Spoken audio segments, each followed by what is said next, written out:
Շնորհակալություն, Արամ Վարդևանյան, համեցեք։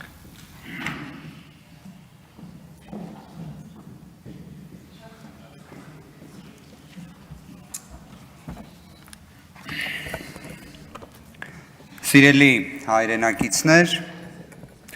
մի քանի հանգամանքներ հնչեցին, կփորձեմ դրանց անդրադառնալ, նաև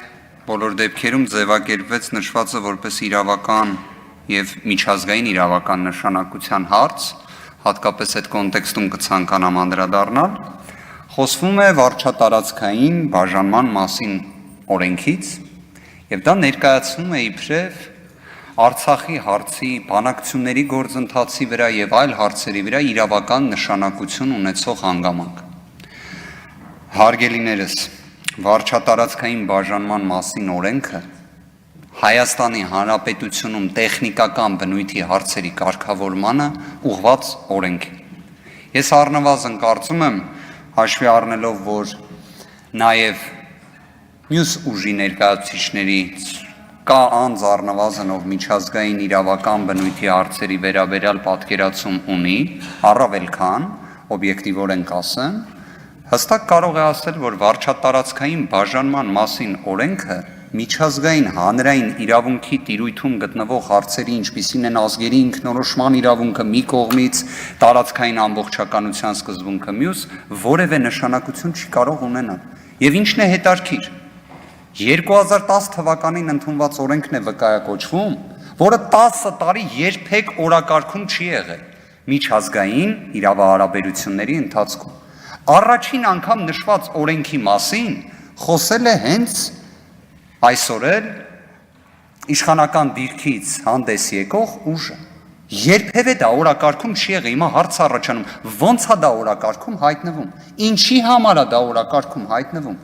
ինչ նպատակ է դրանով ծառայեցվում։ Եվ հարց է առաջանում, չէ, ի վերջո նորություն չեմ ասի, որ օրենսդրական նախաձեռնությամբ կարող է հանդես գալ թե ազգային ժողովի պատգամավորները կամ պատգամավորը, թե նաև կառավարությունը։ Հիմա հարց է առաջանում, չէ, օրինակ այդ օրենքի վերաբերյալ զեկուցողը օրինակ ճշտել եք ով է եղել կառավարությունից։ Բա որ պարզվի դեռ պաշտոնավարումը։ Օրինակ դա ինչ-որ խնդիր կառաջացնի։ Ու իդեպ, նույնիսկ ընդհանուր մինչև ոչ միայն զուտ պաշտոնավարումը։ Օրինակ նախարարը երբ արձակուրդում լինում էր, իրան էլ փոխարինում է, որպես նախարարի պարտականություններ կատարող։ Սենց հարցեր էլ կան բոլոր դեպքերում։ Սիրելի հայրենակիցներ, կրկին երբ խոսում ենք 44 օրյա պատերազմի մասին, գործընկերներիցս մեկը խոսեց հոկտեմբերի 19-20-ի մասին, պարոն Ռուստամյանը, գիտեք, նշված հանգամանքը հենց ուղղակի հնարավորություններից մեկն էր օրհնել հենց պատերազմը դադարեցնելու եւ կարծում եմ նշվածը որևէ մեկի կողմից չի վիճարկվում, հաշվի առնելով, որ նաև նշված տեղեկությունը առաջին անգամ հանրայնացվել է ոչ թե Հայաստանի Հանրապետության իշխանությունների կողմից, այլ Ռուսաստանի Դաշնության նախագահի, բայց հենց նույնիսկ մի քանի ամիս առաջ կարծում եմ առնվազն իշխանության ներկայացուցիչներին պետք է շատ հետաքրքիր լիներ, որ ազգային անվտանգության ծառայության նախկին տնօրենը ուղղակի նաև թվերով էր խոսում, թե ինչքան կյանքեր կարող էին փրկվել, ինչ ավելի բարենպաստ դիրքում կլիներ Հայաստանի Հանրապետությունը, եթե հոկտեմբերի 19-20-ի հնարավորությունը օգտագործվեր։ Խոսքը Միքայել Համբարձումյանի մասին է, որ այդ ժամանակ նաև անվտանգության խորհրդի անդամ է եղել։ Ձեր կողմից նշանակված ազգային անվտանգության ծառայության տնօրեն։ Մյուս հանգամանքը, կարծես թե մեկը համեմատական էր Հետաքրքիր է դա առաջնային ուղղված էր 2008 թվականին պաշտպանության նախարարի տեղակալին, հայ ենթադրենք, ով առնվազն հիշատակվում էր Ազատության հրապարակից եւ ակտիվորեն ներգրավված էր քաղաքական process-ների մեջ Գայիկ Մելքոնյանի մասին, այսինքն ենթադրում եմ այդ օրինակներ ներկայացվում, որովհետեւ կարծում եմ նաեւ 2008-ի մասին համեմատական անցկացնելուց պետք է մեկ փոքր վարժություն կատարել։ Ասվում է, որ այդ ժամանակ բանակը ներգրավված է եղել արտակարգ դրության ռեժիմի մեջ։ Եկեք մի հատ այս վարժությունը կատարենք, սիրելի հայրենակիցներ։ 2008 թվականին 1 սանտիմետր Հայաստանի Հանրապետության սահմանի Արցախի զիջվել է, թե ոչ։ Եվ եկեք հետո համեմատական անցկացնենք վերջին ժամանակաշրջանի հետ։ Կարծում եմ շատ պարզ բանաձևում եմ առաջարկում։ Մյուս հանգամանքը, որ առհասարակ բանակը մշտապես ներկայացում է 2008 թվականի լույսի ներքո իբրև, հարգելի գործընկերներ,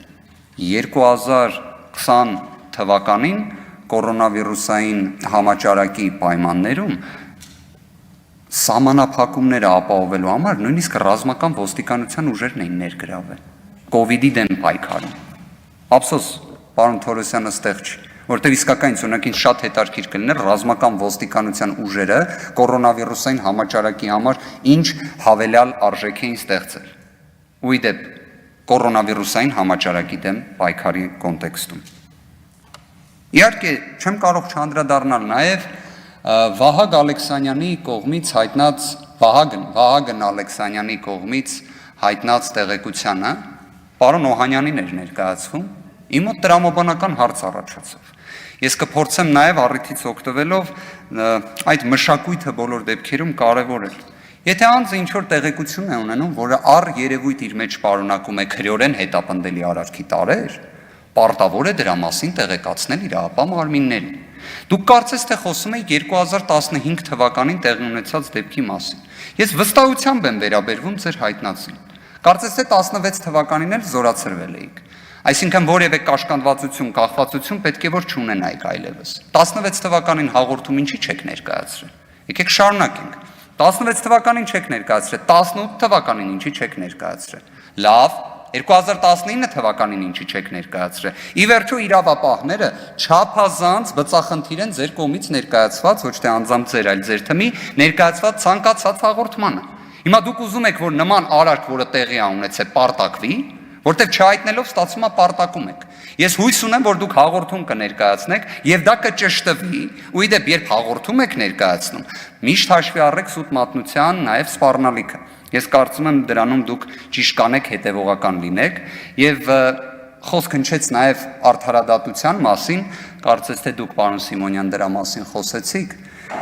Իսկապես ինձ մոտ հարց է առաջանում, արդարադատությունը դուք պատկերացնում եք Արմեն Դանիելյանների, Մնացական Մարտիրոսյանների, Գագիկ Պողոսյանների ոճով, թե պարոն Ազարյանի, Մարաբյանի, Հովանեսյանի, Դավիթ Հարությունյանի եւ այլ նման դատավորների տեսքով։ Իսկապես ինձ հետաքրքիր է։ Զուտ պատական չթվարկեցի այդ անունները։ Վերջին 3 տարիների ընթացքում Արմեն Դանիելյանի, Մնացական Մարտիրոսյանի, Գայք Պողոսյանի, Մհեր Արգամանյանի իրենցից եւ ոչ մեկի նկատմամբ գոնե մեկ կարգապահական վարույթ չի հարուցվել։ Իսկ իմ թվարկած դատավորների